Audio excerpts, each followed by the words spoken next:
In 1943, a recipe for red velvet cake made with red food coloring was printed in the Joy of Cooking cookbook. Known for a smooth, soft texture and distinctly deep, rich red color, what better way to celebrate Valentine's Day than with a red velvet chocolate brownie torte? To make this torte, you will start with a basic brownie mix.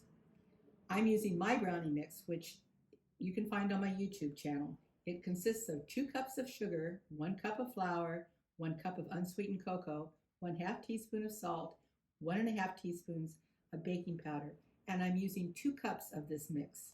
I have 2 cups of my brownie mix in my bowl, 2 eggs at room temperature, 1 teaspoon of vanilla, and 1/2 cup of oil.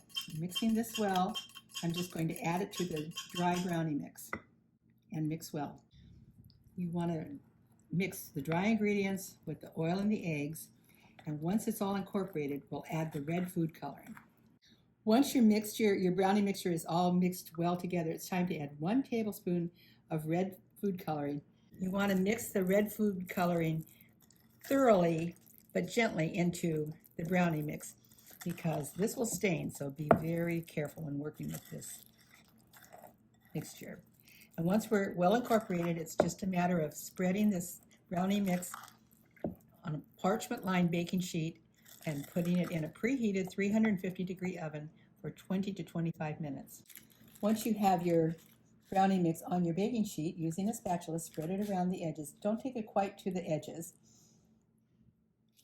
And then into our preheated 350-degree oven. To make your cream cheese icing, you'll need 1 stick of softened butter, 4 ounces of cream cheese, and 1 teaspoon of vanilla. And using an electric mixer, you want to cream this until it's nice and fluffy.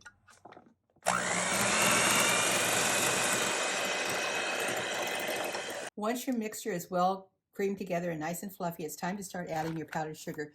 You'll be adding about 5 to 6 cups in total in separate additions, and then beat well between each addition.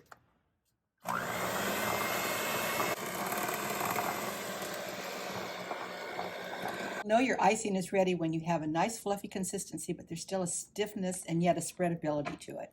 If your icing gets too thick while you're making it, just add a few small additions of milk. I've cut our cooled brownie into 3 equal pieces, and now it's time to ice it. I'm going to put about 3/4 of a cup of icing on your brownie piece and spread it evenly. Another layer, same thing.